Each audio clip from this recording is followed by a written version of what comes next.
منها أحد التجار وكان كبيرهم، وسألها بلطف: هل تحتاجين إلى شيء؟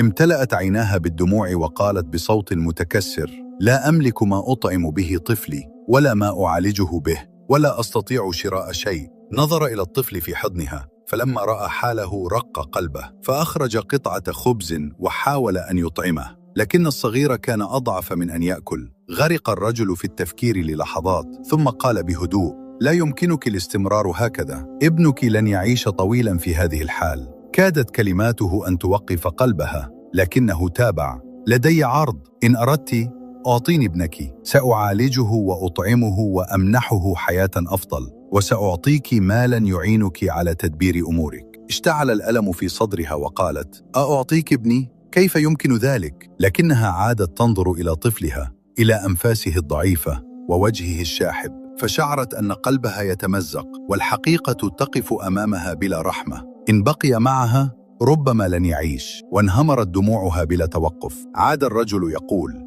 إن كنت تحبينه حقا وتريدين له مستقبلا يصنع فيه اسمه، فدعيني آخذه، سأربيه كابني، وخذي من المال ما شئت.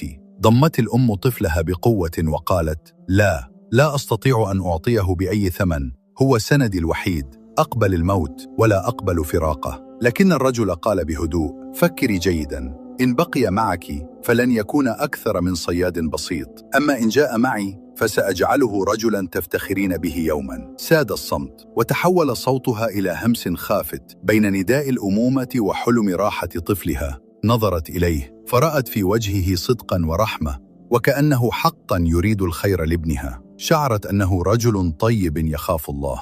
وعندها وبيد ترتجفان وقلب يتكسر سلمت فلذة كبدها لذلك التاجر. وفي تلك اللحظة انفصل عالم الأم عنها. وضع التاجر في يدها كيسا صغيرا فيه بعض النقود، وقال بلطف: خذي هذا، يكفيك لسنوات. كانت يداها ترتعشان وهي تمسك الكيس بقوة، لكن عينيها ظلتا معلقتين بطفلها. ثم نظر إليها وقال: لا تقلقي، سأعتني به، وكلما مررت من هذا الطريق في تجارتي سأحضره إليك لتريه. عندها اشتعل في قلبها أمل مكسور بالكاد يبقيها واقفة.